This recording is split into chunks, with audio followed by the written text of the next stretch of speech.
వాస్తవానికైతే మనం అదే అంశాన్ని ధ్యానం చేయబోతున్నాం. ఏంటంటే నీళ్ల వలె ఆయన సన్నిధిలో మన హృదయాన్ని కుమ్మరించడం ఎలా? అర్థం కాలేదా? నీళ్ల వలె దేవుని సన్నిధిలో మనం ప్రార్థన చేస్తున్నప్పుడు కొంతమంది కన్నీటి ప్రార్థన రాదు, కొంతమంది విరిగి నలిగిన ప్రార్థన రాదు. ఎందుకు రాదు, ఎవరికి వస్తుంది అన్న విషయాన్ని ఈరోజు మనం ధ్యానం చేయబోతున్నాం. మనం కూడా వాక్యం వింటున్నప్పుడు అర్థం కాదు, ప్రార్థన చేయబుద్ధి కాదు, కన్నీరు రాదు, ప్రార్థన రాదు. ఎందుకలా? హృదయం కఠినం అప్పుడే కారణం ఏంటి? ఒకవేళ హృదయం మెత్తనవ్వాలంటే, నీళ్ళ వల్లే హృదయం కుమ్మరించబడాలంటే ఏం చేయాలి? అలాంటి మొండోడు, అలాంటి మొండిది నా హృదయము, నేను మారాలనుకుంటున్నా, మారాలని ఆశ ఉంటుంది కానీ మారలేకపోతున్నా, కన్నీటి ప్రార్థన చేయలేకపోతున్నా, ఎలా చేయాలి, ఎలా వస్తుంది అనేది ఈరోజు మనం ధ్యానం చేయబోతున్నాం. గుర్తుపెట్టుకోండి, ఏ వ్యక్తి మెత్తన హృదయం ఉంటాడంటే వాక్యముతో వాక్యముతో వాక్యముతో తడుపుతూ ఉన్నప్పుడే. వాక్యం అనేది సుత్తె లాంటిదని వాక్యం సెలవిస్తుంది. వాక్యమును సుత్తితో పోల్చారు, వాక్యము రెండంచులు కలిగిన ఖడ్గముతో పోల్చాడు. ఈ వాక్యము ఎవరైతే వింటూ ఉంటారో వాళ్ళ మాంసములో, వాళ్ళ ఎముకల్లో సైతం దూరుచు అని ఉంటుంది వాక్యం. అవునా?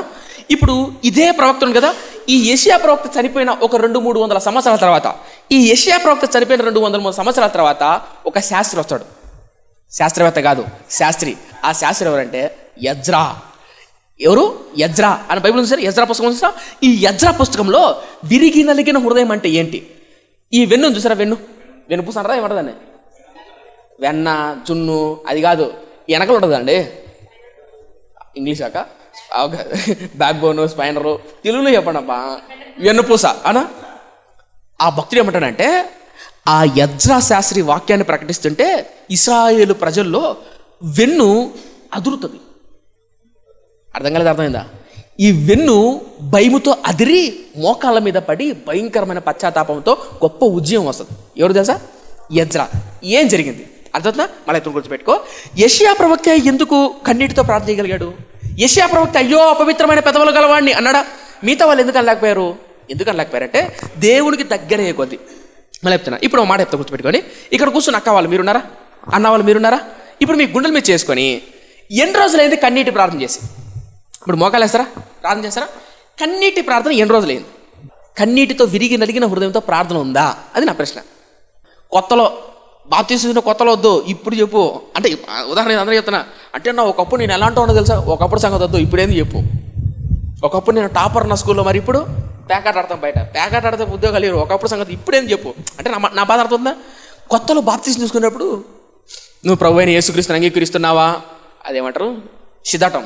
ఆ సిద్ధాటం నదిలో, ఈ ఆదినిమాయపల్లి డ్యాంలో ముంచుతారు కదా, విశాఖన ముంచుతారా? ఆ తర్వాత చెన్నూరు కింద బ్రిడ్జి కింద ముంచినప్పుడు నేను బయట ఒడ్డున ఉంటాను, నాన్నలు అందరూ నేను అనుకుంటారు కదా, అప్పుడు చూడాలా, అప్పుడు ఫోటోలు కెమెరాలు ఉంటాయి కదా. నాయ్ గారు, యేసుక్రీస్తు నిజమైన దేవుడు, నేను అంగీకరిస్తున్నాను.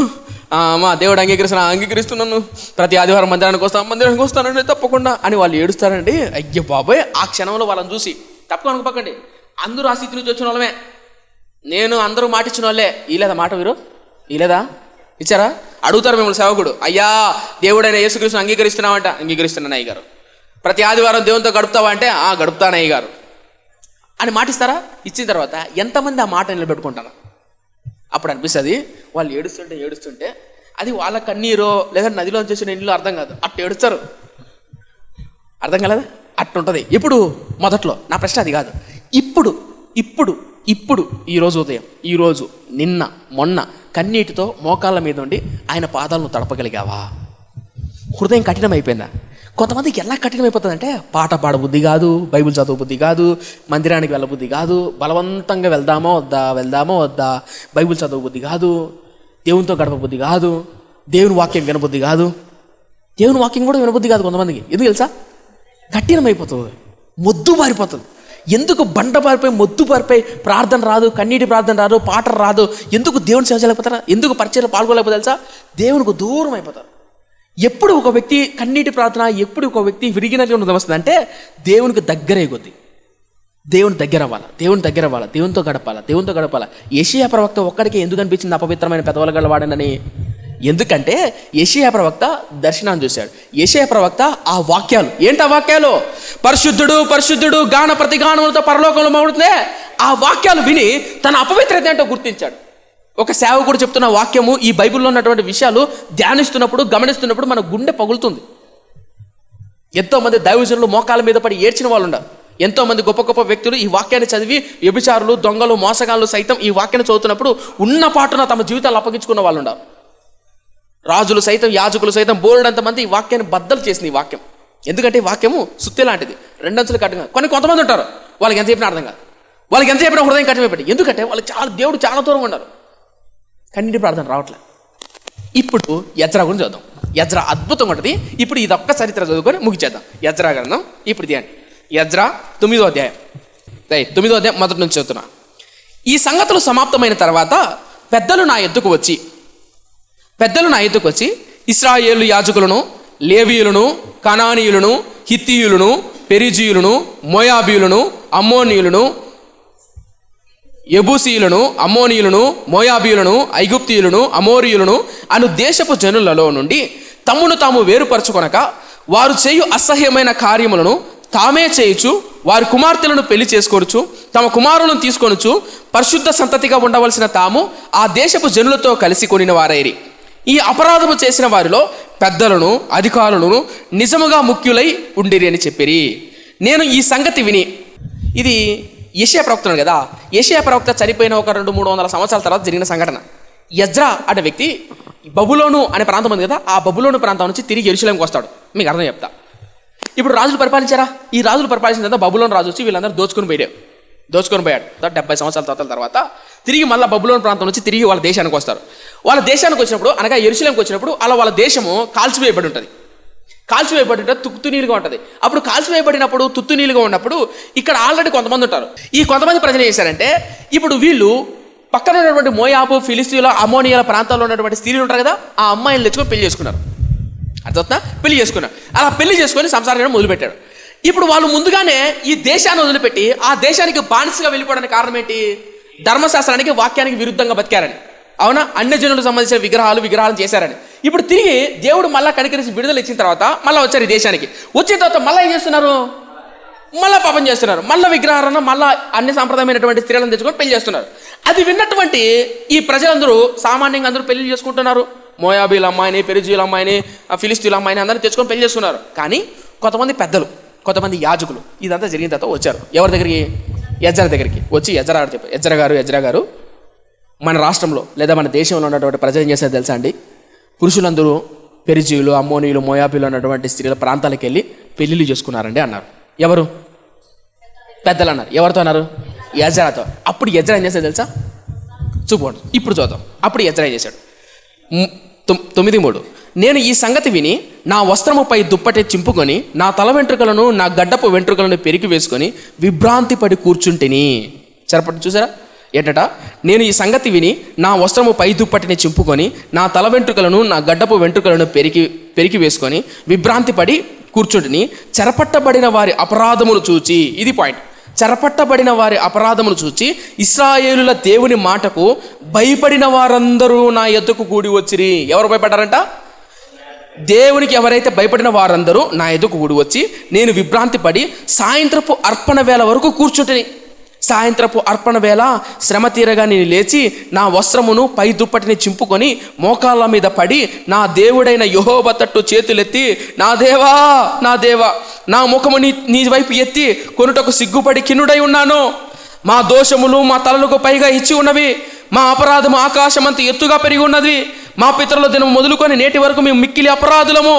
మా దోషములు బట్టి మేమును, మా రాజులను, మా యాజకులను అన్య దేశంలో రాజుల వశమునకును, ఖడ్గమునకును, చెరకును, దోషమునకు నేటి దినమునకున్నట్లు అప్పగింపబడుట చేత మిగుల సిగ్గునందిన వారమైతిమి. కనిపించిందా? అవును, తలపగదు. యజ్రా ప్రార్థన చేస్తున్నాడు. ఏమని ప్రార్థన చేస్తున్నాడు అంటే, పెద్దలు వచ్చారు యజ్రా దగ్గరికి. యజ్రా గారు, ఇశ్రాయేల్ ప్రజలందరూ పెళ్లి చేసుకున్నారండి పక్క దేశం. అది వింటానే ఈ పెళ్లిళ్ళు చేసుకున్న వాళ్ళందరూ బాగానే ఉంటారు, భార్యలతో, పిల్లలతో, భర్తలతో సంసారం చేస్తున్నారు, బాగానే ఉన్నారు. కానీ అది విన్న యజ్రాకి మాత్రం బాధ వేసింది, కోపం వేసింది. పై వస్త్రాలు చింపుకొని మోకాళ్ళ మీద పడి సాయంత్రం వరకు వ్యాకుల పడుచు, విభ్రాంతి పడుచు, ఉందా లేదా? వ్యాకులతో, విభ్రాంతితో ప్రభు సన్నిధిలో గోజాడుతున్నాడు. నా దేవా, నా దేవా, క్షమించయ్యా, మేము చేసిన తప్పును బట్టి క్షమించు, నీ సన్నిధిలో అపరాధులమై ఉన్నాం. ఇప్పుడు నా ప్రశ్న, ఈ పెళ్లి చేసుకున్నది ఎవరు? ఇశ్రాయేలు ప్రజలు. యజ్రాకి ఎందుకు అంత బాధ, భారం ఎందుకు వచ్చింది? ఆ భారం నా ప్రశ్న అదే కదా. ఇప్పుడు మన మెయిన్ టాపిక్ అదే కదా. వీళ్ళు తప్పు చేస్తున్నారు, వీళ్ళు పాపం చేస్తున్నారు. పాపం చేస్తూ తప్పు చేస్తున్నటువంటి వీళ్ళు కన్నీటి ప్రార్థన చేయాలనా? ఏ తప్పు చేయని ఎజ్రా ప్రవక్త చేయాలనా? అర్థమా? తప్పు చేసినాడు కదా, అరే తప్పు చేశాను ప్రభువా, అనవసరంగా ఈ అమ్మాయిని ప్రేమించి వాళ్ళని చేసి వ్యభిచారం చేసి మోసం చేసి విగ్రహం చేశానయ్యా, తప్పు చేశానయ్యా అని ఎవరు ప్రార్థన చేయాలా? వీళ్ళు ప్రార్థన. తప్పు చేసిన వాళ్ళు చేయాలి. ఎజ్రా ఎందుకు చేస్తున్నాడు? అసలు వీళ్ళకి ఎందుకు ఆ తప్పు అని గ్రహించలేకపోతున్నారు? వీళ్ళెందుకు తప్పు, అమ్మో తప్పు చేశాము అనే విచక్షణ ఎందుకు లేదు వీళ్ళకు? ఎందుకు లేదు? ఎజ్రాకి ఎందుకు వచ్చింది ఆ బాధ? ఎజ్రాకి ఎందుకు ఉంది ఆ బాధ? భయభక్తులు కూడా ఎందుకు, ఎలా వచ్చింది ఆ దైవం పట్ల భయం భక్తి? ఒక్క పేజీ తిప్పండి. ఎందుకు ఎజ్రా అంత భారంతో ఏడ్చాడు మీకు అర్థమవుతుంది. ఎజ్రా ఒక్క పేజీ తిప్పండి, 7వ అధ్యాయం. తీసారా? ఇప్పుడు చెప్పండి, తప్పు చేసింది ఎవరు? ఇశ్రాయేలు ప్రజలు. కన్నీటితో, భారంతో, విభ్రాంతితో సాయంత్రం వరకు మోకాళ్ళ మీద పడి కన్నీటితో ప్రార్థన చేస్తుంది ఎవరు? ఎజ్రా. ఎందుకు వీళ్ళ కన్నీరు రాలేదు, ఈయన కన్నీరు వచ్చింది? అర్థం కదా? ఇప్పుడు మనం ఉన్నామండి, ఇక్కడ అక్క వాళ్ళు ఉన్నారు, అన్న వాళ్ళు మీరుండారు, నేనుండా, అవునా? తప్పు చేసిన వాళ్ళు మాత్రం దర్జాగా ఉంటారు. బయటికి వెళ్ళి సిగరెట్, పాన్పరా, గుట్కాలు, బూతులు, సరసోక్తులు, సినిమాలు అన్నీ చేస్తారు. వీడికి వచ్చే మధ్యలో ఏమి తెలియనట్టు మళ్ళీ హో అని ప్రార్థన చేస్తారు. పోనీ మోకాలు వేసి ప్రార్థన చేయాలంటే ప్రార్థన రాదు, కన్నీటి ప్రార్థన రాదు. పోనీ ఒంటరిగా ప్రార్థన చేద్దామంటే ప్రార్థన రాదు. ఎందుకు రాదు? పోనీ కష్టాలు, శ్రమలు దేవుడు అనుమతించాడు అనుకో, అప్పుడు కూడా ప్రార్థన రాదు, అప్పుడు కూడా కన్నీటి ప్రార్థన రాదు, అప్పుడు కూడా దేవుని పాదాలు పట్టుకుందాం అనిపిదు. ఎందుకు అనిపిదు? కొంతమంది ఏమో సీమ చిట్టుకని ఏడుస్తారు, అర్థం కదా? కొంతమంది ఏమో చిన్న ప్రాబ్లం వచ్చేసారు, దేవా మా ఇంట్లో సమస్య వచ్చింది నాయనా అని ఏడుచారు. తప్పేం లేదు, మంచిదే. ప్రతిసారి దేవుని పాదాలు పడుకోవడం, దేవుని సన్నిధిలో గౌరవం తప్పలేదు, మంచిదే. అది నిజంగా చెప్పాలంటే మంచి హృదయం అది. ప్రతి క్షణం దేవుని మీద ఆధారపడే హృదయం మంచి హృదయం అది. మోషే ఉన్నాడా? ఫరో ఉన్నాడు. యెహోవా ఎవడో అన్నాడా? మోషే ఏం చేశాడు తెలుసా? దేవుని సన్నిధికి వెళ్ళి వాడు పప్పి లేదయ్యా అని గోజాడా లేదా? ఎవరు? మోషే. ఇట ఫరో తిడితే ఏడిపోతాడు? దేవుని దగ్గరికి వెళ్తాడు. ఇశ్రాయేల్ ప్రజలు ఉండరా? నువ్వెవడు అని ఇశ్రాయేల్ ప్రజలు సనిగితే ఎవరి దగ్గరికి వెళ్తాడు? దేవుని దగ్గరికి వెళ్తాడు. అక్క మిరియాం ఉందే, అక్క మిరియాం అంటే ఎవరి దగ్గరికి వెళ్తాడు? దేవుని దగ్గరికి వెళ్తాడు. అన్న అహరోన్ ఉన్నాడే, అహరోన్ ఏమన్నా మోసే ఆడికి వెళ్తాడు? దేవుని దగ్గరికి వెళ్తాడు. చీటికి మాటికి ఎవరి దగ్గరికి వెళ్తాడు? ఈ మోసే బలవంతుడు కదా, మోసే సకల విద్యలందు ప్రావీణుడు కాదా? అవునా? కాదా? మరి ఎందుకు వెళ్ళాడు దేవుని దగ్గరికి? ఒక వ్యక్తి ఎవరైతే దేవుని మీద ఆధారపడతాడో ఆ వ్యక్తిలో ఉన్న బలం, ఆ వ్యక్తిలో ఉన్న ధైర్యం గొప్పదండి. మీకు అర్థవుతుందా? ఏ వ్యక్తి అయితే దేవుని చూడగలుగుతాడో, ఏ వ్యక్తి అయితే దేవుని దగ్గర వెళ్తాడో తనలో ఉన్న అపవిత్రతను చూస్తాడు. యోబు ఉన్నాడా? యోబు, నా వాద్యము నేను యెహోవా ఎదుట తీర్చుకొందును, నా వాద్యముని తీర్చుకొందును, నీ నీతిమంతుని ఏ తప్పు చేయలేదు అంటాడు. ఎవరు? చదవలేదా? యోబు అంటాడు, నేనేం తప్పు చేశానయ్యా, నా వ్యాజ్యము తీర్చుటకు ఆయనే రావాలి, ఆయనతోనే చెప్పుకుంటా నేను. అప్పుడు స్నేహితులు ఉన్నారు 3 కింద, మీ మాటలు కాదు నేను ఆయనతో చెప్పుకుంటా. అప్పుడు దేవుడు వచ్చాడు సుడిగాలితో వచ్చానే. యెహోవా అడుగుతున్న ప్రశ్నలు ఏవైతుంటావో ఆ మాటలు విని యోబు భయపడతాడు. అయ్యో అపవిత్రున్నయ్యా, క్షమించయ్యా, తెలిసి తెలియక మాట్లాడానయ్యా అంటాడు. ఎవరు? యోబు. అవునా? పేతురున్నాడా? పేతురు యేసుక్రీస్తుని వదిలిపెట్టి పోతాడు, మళ్ళీ చేపలు పట్టుకోవడం. ఇంతలో యేసు వస్తాడు, యేసుక్రీస్తు వస్తాడు. వస్తానే ఆమె దూరం యేసుని చూస్తాడు. ఎవరు? పేతురు. అప్పుడు పైన పట్టం ఉండదు. చూస్తానే, అయ్యా నువ్వు నా పడవలో ఉండడానికి వీల్లేదయ్యా, నేను యోగ్యుని కాదయ్యా, నేను పాత్రుని కాదయ్యా అని ఏడుస్తాడు. ఎవరు? పేతురు. నాకు అర్హత లేదయ్యా. ఎందుకంటే గుర్తుపెట్టుకోండి, ఏ వ్యక్తి హృదయం పగులుతుంది, ఏ వ్యక్తి హృదయం కన్నీటితో ప్రార్థన చేస్తారు? ఎవరు కన్నీటితో ప్రార్థన చేస్తారంటే దేవునికి దగ్గర ఉన్నవు. దేవునికి దగ్గరే కొద్దీ నువ్వు ఎక్కువ ప్రార్థన చేస్తావు. మీకు ఇంకో మాట చెప్తా. యేసుక్రీస్తు ఒక ఇంట్లో కూర్చున్నాడు. ఆయన ఒక పరిచయుడు ఇంట్లో కూర్చున్నాడు. ఆయన చక్కగా వంట ఉన్నాడు, సిద్ధపరిచాడు. ఎవరికి? యేసుక్రీస్తు. ఇంతలో ఒక పాపిష్ఠురాలు అనే స్త్రీ వచ్చింది. ఆ స్త్రీ వచ్చి తన తల వెంట్రుకలతో, తన కన్నీటితో పాదాలు తడిపి తల వెంట్రుకలతో పాదాలు తుడుస్తుంది. ఎవరు? ఆ స్త్రీ. ఇంతలో పరిచయుడు అనుకుంటున్నాడు, ఈమె ఎలాంటి స్త్రీలో తెలుసు కదా, ఈయన ఎందుకు పాదాలు ముట్టుకొని ఇస్తున్నాడు. ఇప్పుడు కన్నీటితో పాదాలు కడుగుతుందంటే ఎన్ని కన్నీళ్ళు కారాలా? అర్థం కాలేదా? అప్పుడప్పుడు మిల్లరేమని వచ్చాడే, కీ అని ఆరం కొడతాడే. మిల్లర్ కానీ ఎన్ని లీటర్లు? అది 25 లీటర్ల. ఒక పాదాలు కడగాలంటే ఎన్ని లీటర్లు కావాలా? పాదాలంటే ఒక చెమ్మన్న కావద్దా? 1 లీటర్. ఇప్పుడు ఆమె పాదాలు కన్నీటితో కడిగి తల వెంట్రుకలు తుడిచిందంటే ఎంత కన్నీరు ఖర్చు ఉంటుంది? అర్థమైందా? తను అప్పుడు వాళ్ళు అంటారు, ఆమె విస్తారమైన పాపం, విస్తారంగా ప్రేమించింది కనుక విస్తారమైన పాపాలు క్షమించబడ్డాయి. ఏ వ్యక్తి అయితే దేవుని దగ్గరికి వెళ్తాడో, ఏ వ్యక్తి అయితే దేవుని దగ్గర కొద్దీ వాడు గుండె పొగులుతుంది. ఎందుకు దగ్గర రాలేకపోతాడంటే దేవుని గ్రహించక. మరి దగ్గరికి ఎలా రావాలన్నా? భయము భక్తి ఎలా వస్తుందనా? ఇప్పుడు ఎజ్రా కదా చూద్దాం, ఓకేనా? ఎజ్రా ప్రవక్త ఒక్కడు ఏడుస్తున్నాడు. ఎజ్రా ప్రవక్త బట్టలు చెప్పుకొని సాయంత్రం వరకు విభ్రాంతుని మోకాల మీద పడుతున్నాడు. మిగతా ప్రజలు ఏమైనా ఏడుస్తున్నారా? లేదు. రైట్. ఎజ్రా ఎందుకు అలా చేస్తున్నాడు? ఎందుకు ఎజ్రాకే కన్నీటి ప్రార్థన వచ్చింది, మిగతా వాళ్ళకి ఎందుకు రావట్లే? చూద్దాం. ఇప్పుడు చూడండి, ఎజ్రా గ్రంథం 7వ అధ్యాయం 6వ వచనం. ఈ ఎజ్రా ఇశ్రాయేలీయుల దేవుడైన యెహోవా అనుగ్రహించిన చాలా చాలా ఇంపార్టెంట్ మాట. మోషే యొక్క ధర్మశాస్త్రమందు ప్రవీణత గల శాస్త్రి. దేని యందు? మోషే ధర్మశాస్త్రం యందు. అంటే ఈ ధర్మశాస్త్రం అంటే ఈ వాక్యం ఉందే, ఈ వాక్యం యందు ప్రావీణ్యత కలిగిన వాడు ఎవరు? ఎజ్రా. ఎలాంటి వాడు అంటే ఈ ఎజ్రా ఈ వాక్యము బాగా చదివేవాడు. ఈ ధర్మశాస్త్రం అందు మంచి ప్రవీణత కలిగిన వాడు ఎవరు? మోషే, క్షమించండి, ఎజ్రా. కాబట్టి ఎజ్రా ఏ చిన్న తప్పు జరిగినా, ఏ పాపం జరిగినా బద్దలైపోతుంది. ఎందుకు చెప్పండి? ఈ వాక్యం తెలిసినవాడు కాబట్టి. మీకు గుర్తుందో లేదో, శాపాండు శాస్త్రి చుట్టలు తీసుకొని వస్తే యెషయా రాజు ఉంటాడు. ఆ చుట్టలు చదివే కొద్దీ బట్టలు చెప్పుకొని యెషయా ఏడుస్తాడు. ఎందుకు అలా ఏడ్చేది యెషయా ప్రవక్త అంటే ఈ వాక్యం ఎవరు హృదయం పగులుతుంది, ఎవరు దేవుని దగ్గర రాగలరు, ఎవరు దేవుని అర్థం చేసుకోవాలంటే వాక్యము. ఈ వాక్యం అనేది మనిషిని దేవుని దగ్గర చేస్తుంది. ఆ వాక్యాన్ని దేవుని సేవకులు చెప్పే మాటలను తృణీకరించేవాడు, వాక్యాన్ని లెక్క చేయనివాడు. మళ్ళీ చెప్తాను, గుర్తుపెట్టుకోవచ్చుమా, ఈ లోకంలో రకరకాల బోధలు ఉన్నాయి. మిమ్మల్ని మెప్పించే బోధలు ఉంటాయి. మీరు ఎప్పుడైనా హోటల్కి వెళ్తారా? హోటల్కి వెళ్ళినప్పుడు మీకు మెనూ కార్డు ఇస్తాడా లేదా? మీ మెనూలో చూసి ఐటెంలు ఆర్డర్ పెడతాడా? వాడు తెచ్చింది మీరు తింటారా? అనా? మనం ఆర్డర్ పెడితే వాడు ఇచ్చాడు, అంతేనా? హోటల్కి వెళ్ళారు, మెనూ ఇచ్చాడు, దోశ, బిర్యానీ, చికెన్ బిర్యానీ, మటన్ బిర్యానీ అని ఉంటాయి. అవి మీరు ఆర్డర్ పెడతారు, బాయ్ చికెన్ బిర్యానీ, దమ్ బిర్యానీ, లేలో అంటాం, వాడు తెస్తాడు. అవునా? మీరు అడిగింది వాడు తెస్తాడు. అవునా? హాస్పిటల్కి వెళ్ళారు, హాస్పిటల్కి వెళ్ళారు, కూర్చొని చెప్పు నాయన, ఏం లేదు పాటరు, ఒక టానిక్, ఒక డోరాబుల్, ఒకటి సిట్రామిక్. డాక్టర్ నువ్వా నేనా?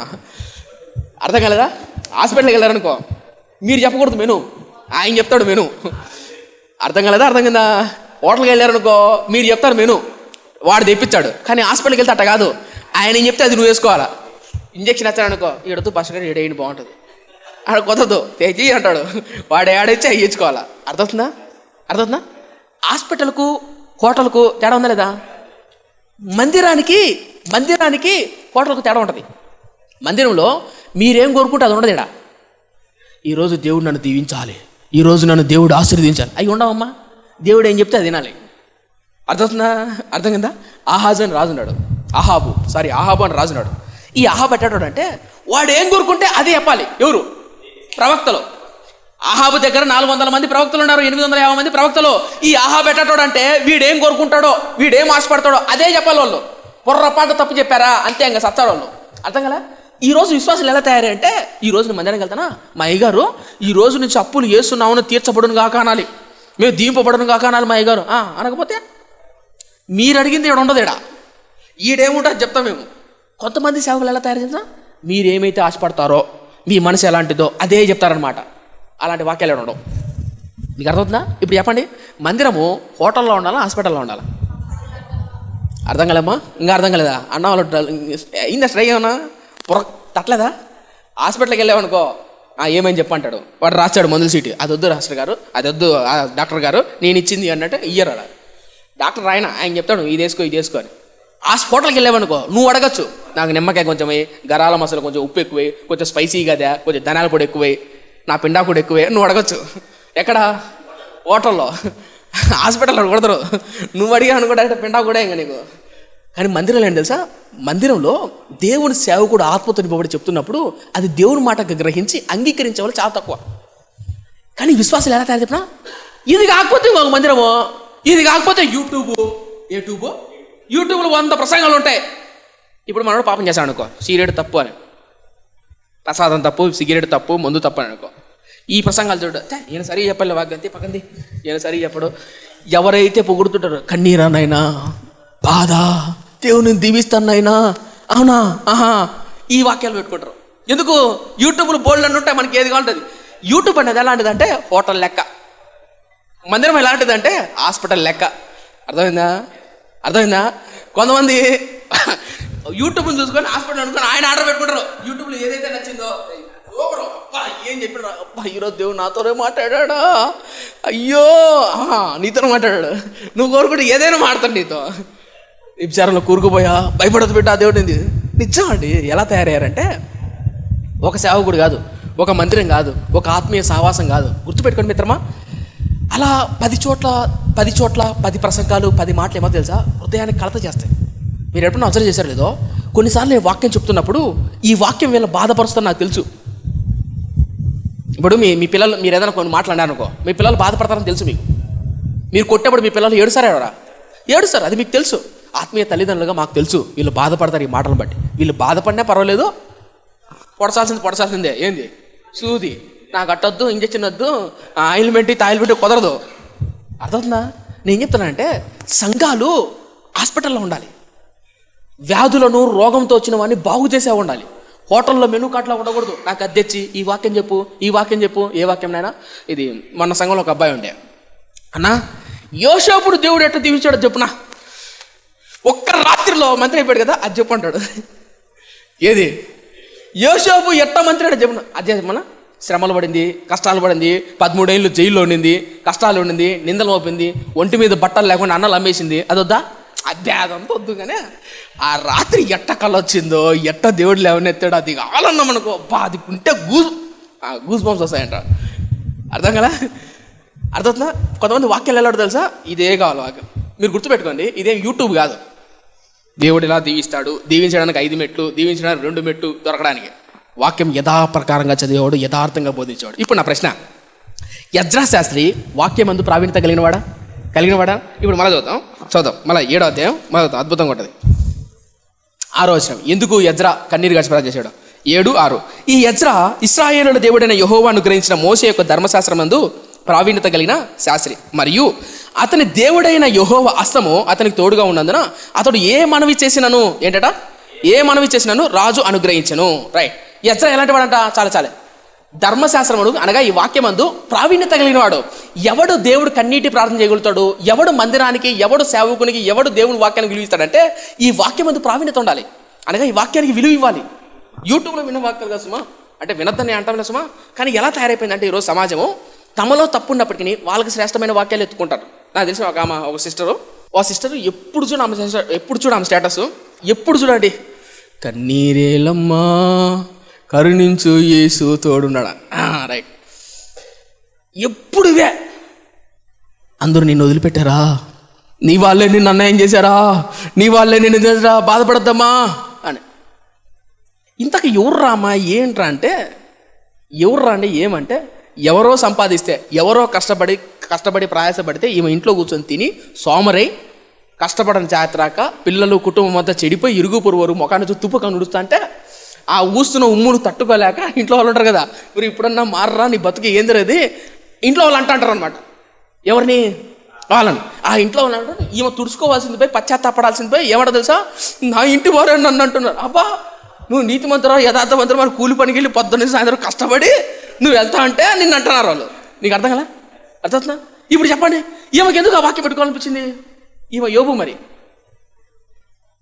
యోబు అనమాట. చూసావు ప్రభా, నన్ను ఈ మాట అంటున్నారు. నేను ఎందుకంటారు? నాకు ఫోన్ చేసి ఇరుగు పొరుగు వారు మొఖాన్ని ఊచార సంజయ్ ఏమైంది బ్రదర్, ఏమైందంటే చేసిన పనులటాటి. పోనీ ఇరుగు పొరుగు వాళ్ళు ఎవరంటే ఈ పక్క మామ, ఈ పక్క మేనమామ, ఈ పక్క పెదనాయన, ఈ పక్క చిన్నాయన, ఆ పక్క ఇంకో నాయన, అందరూ చుట్టాలే. ఎక్కడ? ఇంటి చుట్టూ. ఈ ఇంటి చుట్టూ చుట్టాలందరూ ఒకేసారి మీద పడుతున్నారు. ఎందుకు మీద పడతారు అంటే ఇవి చేసే పనులు అట్టున్నాయి. పోనీ ఇవి చేసే పనులు అట్టున్నప్పుడు అవతల ఉన్నటువంటి కుటుంబ సభ్యులు ఉంటారు కదా, కూతురో కొడుకో భర్తో భార్య అంటారు. బుద్ధుందా? ఇరుగు పొరుగు వారి చేత నీ మాటలు అనిపించుకుంటున్నావు? సిగ్గుందా? ఎందుకు వాళ్ళ మీద కోపంగా ఊరికి కంపులు పోతావు, ఊరికే గొడవ పోతావు? ఊరికి ఎవరు గొడవలు పోతారు చెప్పిన? ఇంటికాడ ఖాళీ కూర్చున్నాడు బుర్ర ఏ పని చేయదన్నమాట. వాళ్ళు కూర్చున్న వాళ్ళు ఎక్కువ గొడవలు పెట్టుకుంటారు. ఏ పని పాట చేసినాడు వాళ్ళు గొడవలు ఎక్కువ ఉండవు. ఎందుకు? పొదల పని పోయినామా, ఈ కూలి వస్తుందా రాదా, ఈడో కూలి ఏమవుతుంది, ఈరోజు ఏ పని, వాతి పనులు ఉంటాయి. ఎవడో ఎక్కువ గొడవలు పెట్టుకుంటాడు, ఇంటికాడ ఖాళీ కూర్చోన్నాడు, ఆ పని పాటలను గొడవలు పెట్టుకుంటాడు. మీకు అర్థందా నేను చెప్తున్నా అంటే? ఈ పని పాటలను గొడవలు పెట్టుకుంటారు అన్నమాట. ఇప్పుడు వచ్చి ఇంట్లో ఉంటారు కదా, ఎవరు కష్టపడి ప్రయాసపడి కొడుకో కూతురు కష్టపడి ఒళ్ళు ఉండి రాత్రి వచ్చారు ఇంటికి. చూసావు నన్ను ఇట్ట అంటారు అట్ట. మేము పొద్దున్న నుంచి కష్టపడినామో ఏం చూడాలమ్మా, వాళ్ళతో ఇంత గొడవ ఎందుకమ్మా అంటే, చూసావా ప్రభువా నన్నే అంటున్నారు. ఆ రోజు పొద్దున్న స్టేటస్ వస్తుంది ఇంకా ఏమని, నా వాళ్ళే నన్ను నిందిస్తున్నారయ్యా, నా వాళ్ళే నన్ను అవమానిస్తున్నారయ్యా. మీకేం అర్థందా? ఇప్పుడు చెప్పండి, ఈమెకి ఏ వాక్యం చెప్పాలా? అర్థవుతుందా? ఏ వాక్యం చెప్పాలా? ఇట్లా ఎత్తుకుంటారు కొంతమంది వాక్యాలు. ఇప్పుడు ఇదే ఎజ్రా ప్రవక్త చెప్తే ఏమైంది తెలుసా? ఇప్పుడు అదే అలాంటి వ్యక్తులకు యథార్థమైన మాటలు చెప్పండి, యథార్థమైన మాటలు చెప్పండి, నచ్చవు. అప్పుడు ఏమని చదువు సరిగ్గా లేదులే కానీ ఈరోజు సాయంత్రం వెళ్ళి యూట్యూబ్లో చూసుకుందాం, దేవుడు మాట్లాడతామని. నిజమండి, హోటల్లా చేశారు సంఘాలను, హోటల్లా చేశారు. హోటల్ అంటే ఏం తెలుసా? మీరు ఏం అడిగితే అది ఇస్తాను. ఇప్పుడు ఇంటికి వెళ్ళారనుకో, దేవుడు దీవించేది ఎలా అని కొట్టండి, యూట్యూబ్లో బోల్డ్ అని వచ్చాయి. ఈరోజు వాగ్దానం కొట్టండి వచ్చాయి, దేవుడు ఎలా దీవిస్తాడు కొట్టండి వచ్చాయి బోల్డ్ అని. కానీ మందిరం అట్లా ఉండదే. మందిరం ఎప్పుడు సార్ డాక్టర్ పెద్ద దబ్బలంలాగా దున్నపోతగా తెలుస్తుంది, అది పట్టుకో ఉంటాడు రెడీగా, ఎప్పుడెప్పుడు మందిరానికి వచ్చి ఎప్పుడెప్పుడు వేద్దామని ఉంటాడు. ఈ పాస్టర్ ఏంది ఎప్పుడు మమ్మల్ని దీవించడు అని అనుకుంటారు మీరు. కానీ విషయం ఏంటంటే ఆ ఇంజెక్షన్ లేకపోతే, ఆ వాక్యం లేకపోతే యథార్థంగా బతకలేం. కన్నీటి ప్రార్థన రాదు. కాసేపు నొప్పి అనిపించినా తర్వాత ఆరోగ్యం బాగుంటుంది, కాసేపు బాధ అనిపించినా తర్వాత ఆరోగ్యం బాగుంటుంది. ఎజ్రా ధర్మశాస్త్రం అందు ప్రావీణ్యత కలిగిన వాడు కదా, ఇలా ఏడ్చాడా.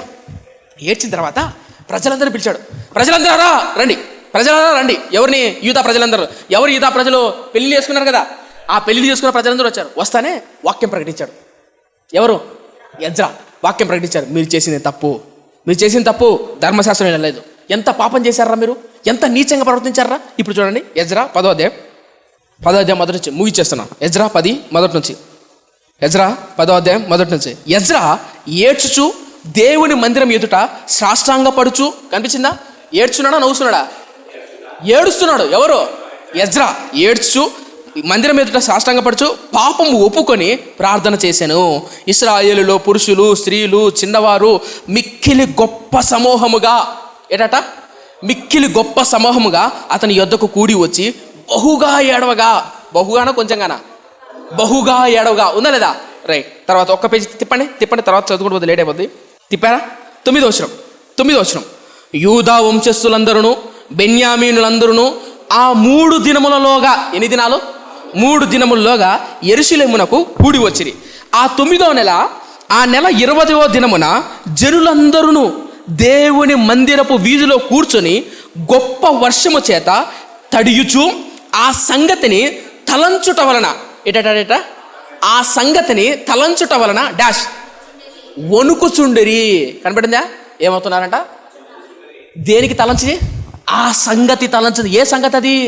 పైన ఎజ్రా ప్రవక్త వాక్యాన్ని ప్రకటించాడు, తప్పు తప్పు అని. ఆ సంగతి గుర్తొచ్చేసరికి వణుకు పడుతుంది ఒక్కొక్కడికి. అర్థమవుతుందా? ఎప్పుడు భయం వస్తుందంటే, ఎప్పుడు హృదయం కవుతుందంటే, వాక్యాన్ని ఉన్నట్టు బోధిస్తున్నప్పుడు, వాక్యాన్ని సుత్తిలా కానీ ఖడ్గంలా కానీ మాట్లాడుతున్నప్పుడు దాన్ని అంగీకరిస్తే వణుకు వస్తుంది, భయం వస్తుంది. మనలోకి అది నచ్చవు, ఏం నచ్చాయి? జీవిస్తాడు, ఆశ్రయిస్తాడు, లేవనెత్తాడు. గుర్తుపెట్టుకోండి మిత్రమా, ఏ సంఘం, ఏ వాక్యం, ఏ సేవకుడైతే యథార్థంగా ఉన్నట్టు వాక్యం ప్రకటిస్తాడో ఆ సంఘంలో అంటు కట్టబడి ఉండడం గొప్ప లక్ష్యం. ఈ ఎజ్రా లాంటి వాక్యం ముందు ప్రావీణ్యత కలిగిన శాస్త్రి ఎంత గొప్పవాడండి. వాక్యాన్ని ఒక్కికిరించుకొని తమకు తామే స్వకీయ నాశనమైన వాళ్ళు చాలామంది ఉన్నారు, పేతురు గ్రంథంలో అంటాడు. అర్థవుతుందా? చాలా జాగ్రత్తనండి. వాక్యం మన జీవితాలు కడుతుంది. ఈ వాక్యం ఈ హృదయాన్ని మెత్తనం చేస్తుంది.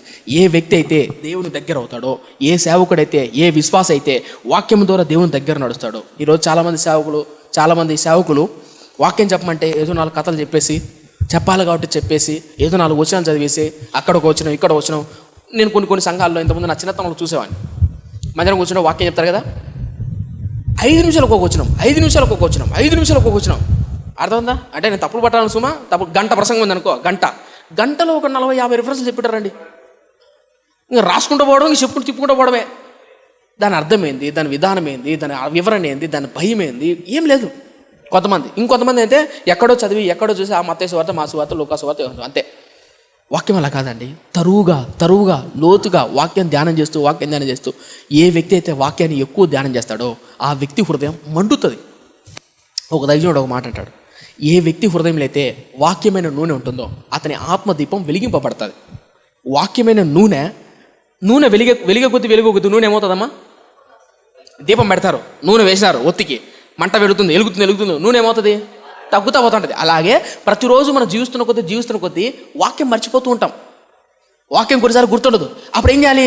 వాక్యంతో నింపుతుండాలి. అలా వాక్యంతో ఎవడైతే నిండుతూ ఉంటాడో వాడు మండుతాడు. ఏ వ్యక్తి అయితే వాక్యం దగ్గరకు వస్తాడో వాడు హృదయం పగులుతుంది.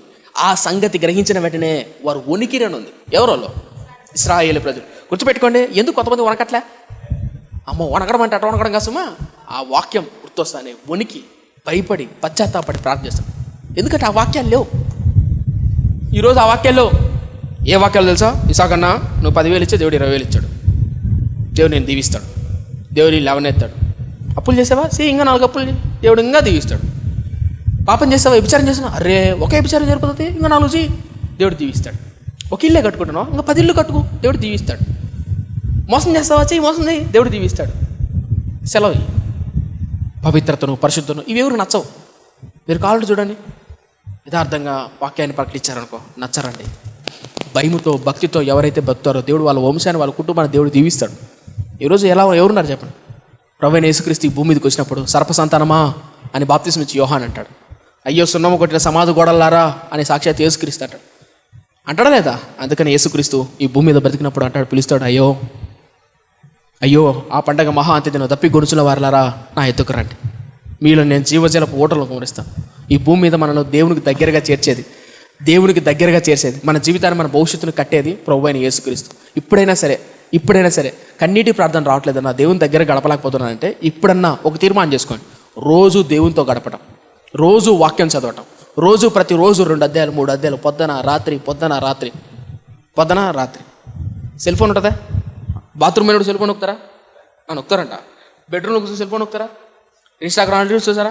మరి బెడ్రూమ్లో, బాత్రూంలో, కిచెన్లో ఎక్కడ పడితే అక్కడ సెల్ ఫోన్ చూసినప్పుడు వాక్యం కనీసం 2 అధ్యాయాలు 3 అధ్యాయాలు చదవలేదా? ఈరోజు వాక్యం చదవక బైబిల్ మూసిపెట్టి పెద్ద పరిచయం చేయాలని ఊహించుకుంటారు కొంతమంది. అది అవ్వదు. ఏ వ్యక్తి అయితే వాక్యంతో ప్రార్థన చేస్తారో, మళ్ళీ ఎత్తను గుర్తుపెట్టుకోండి, ప్రార్థన కొంతమంది చేయలేరు. ఎందుకు చేయలేకపోతారంటే వాక్యం చదవక. మీరు కావాలంటే అబ్జర్వ్ చేయండి, 2-3 గంటల సినిమాలు చూడండి, చూసిన తర్వాత అంటే చూడమని కాదు, చూసిన తర్వాత ప్రార్థన చేయండి. రాదు ప్రార్థన. వాక్యం చదవండి, ఇదే వాక్యం చదవండి.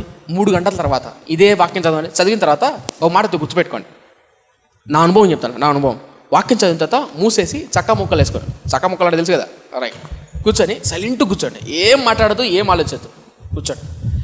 ఆ కూర్చున్న తర్వాత నువ్వు ఇంతకాలం చదివిన 2 అధ్యాయాలు 3 అధ్యాయాలు అదే ధ్యానం చేయి, అదే దూరం. ఆటోమేటిక్గా తెలియకుండా కన్నీటి ప్రార్థన చేస్తాను. ఇలాంటి అనుభవం నేను ఎరుగుతాను. మీకు అర్థం కాలేదా? ఇలాంటి అనుభవం వల్లే కొంతమంది కఠినమైపోయి దేవుని దూరం అయిపోయారు, ప్రార్థన లేదు. సో మై ఫ్రెండ్స్, యెషయా ప్రవక్త ఎంత గొప్ప ప్రవక్త అంటే, ఆ పక్కన ఉన్న యెషయా ప్రవక్త మాటలు వినక ఎవరు? ఆహాజ్. ఈ యెషయా ప్రవక్త దర్శనాన్ని చూశాడు, దేవునితో దగ్గర ఉన్నాడు. అటువంటి వ్యక్తి మన పక్కన ఉంటే ఎంత బాగుంటుందండి? ఉంటుందా? నేను నిజంగా కోరుకుంటానంటే అట్లాంటి వ్యక్తులు మన సంఘంలో ఉంటే, అతడు నేను కలిసి, ఆమె కలిసి పరిచయం చేస్తా ఉంటే, కలిసి సేవ చేస్తా ఉంటే, కలిసి ఆత్మీయంగా ఎదుగుతుంటే ఎంత బాగుంటుంది అది? ఎవరున్నారు చెప్పండి? సంఘం గురించి, సంఘక్షేమం గురించి భారం కలిగి ఆలోచించేవాళ్ళు ఎవరున్నారు? క్రీస్తు ప్రేమ గురించి ఆలోచించేవాళ్ళు చెప్పండి. సోమవారం ఇప్పుడు మధ్యాహ్నంకి వచ్చారా? మధ్యాహ్నం అయిపోయిందా ఇంటికి పోతారు, తింటారు, పడుకుంటారు, ఇంకా అయిపోయాయి. ఇంకా సోమవారం నుంచి శనివారం వరకు మీ పనులు మీరు చూసుకుంటారు. మందిరమే ఉపవాస ప్రార్థనలు ఏంటి, మందిరంలో పరిచర్య ఏంటి, సంవత్సరంలో దేవుని ఆరాధన, మీటింగ్స్ అన్నాం, సభలు అన్నాం, టీవీ పరిచర్య అన్నాం. ఎవరు పట్టించుకుంటాం? మిమ్మల్ని ఎవరు బలవంతం చేయట్లేదు లేండి, కానీ చెప్తాం గుర్తుపెట్టుకోండి. అలా భారం బాధ్యత కలిగిన వాళ్ళను దేవుడు ఎన్నుకుంటాడు. అటువంటి భారం బాధ్యత కలిగిన వారిని దేవుడు వాడుకుంటాడు. అటువంటి భారం బాధ్యత ఎప్పుడు వస్తుందంటే దేవునికి దగ్గర అయిపోద్ది, క్రీస్తుకు దగ్గర అయిపోద్ది. గుర్తుపెట్టుకోండి, 12 మంది శిష్యులు ఎందుకు హతసాక్షులు అయ్యారంటే దేవునితో దగ్గర సావాసం. కొంతమంది కఠినమైన హృదయాలు ఉంటాయి. ఎంత వాక్యం చెప్పు, ఎంత సేవ చేయి, ఎంత బోధించు, ఉపయోగపడదు. కాబట్టి దయచేసి మిత్రమా అలా ఉండద్దని ప్రభువుని అడగండి. ప్రభువా, నా హృదయం కఠినం అయిపోయిందయ్యా, నా హృదయంతో మాట్లాడయ్యా, మెత్తన చేయ్యా, ఈ వాక్యంతో మాట్లాడయ్యా. ప్రార్థన చేసుకుందాం. పరిశుద్ధుడా నా కన్న తండ్రి, కృప కలిగిన ఆయన, దయగల మా దేవ, విత్తబడిన మాటలు నాలో మాలో నూనెతలుగా ఫలింపచేయమయ్యా. సంఘం అంటే హోటల్లో ఉండకూడదు, సంఘం అంటే హాస్పిటల్లో ఉండాలి. అనగా ఈ సంఘంలోనైనా నీ సేవకుని ద్వారా, నీ దాసుని ద్వారా, నీ వాక్యం ద్వారా నువ్వు నాతో ఏదైతే మాట్లాడాలనుకుంటున్నావో, ఒకవేళ శిక్షించాలనుకుంటున్నావా, ఒకవేళ గద్దించాలనుకుంటున్నావా, ఒకవేళ హెచ్చరించాలనుకుంటున్నావా, హెచ్చరించు. నీ గద్దింపుని నీ త్రోసి వేయకుండా ఉండును గాక. ఒకవేళ నువ్వు ఆశీర్వదించాలనుకుంటున్నావా, ఆశీర్వది. కానీ ఈరోజు విశ్వాసుల్లో చాలామంది దురద చెవులు కలిగిన వారి ఆశీర్వాదాలే కోరుకుంటారు. వారికి ఏదైతే ఇష్టమో అదే వింటారు, కానీ వాళ్ళ హృదయాన్ని పరీక్షించుకోరే.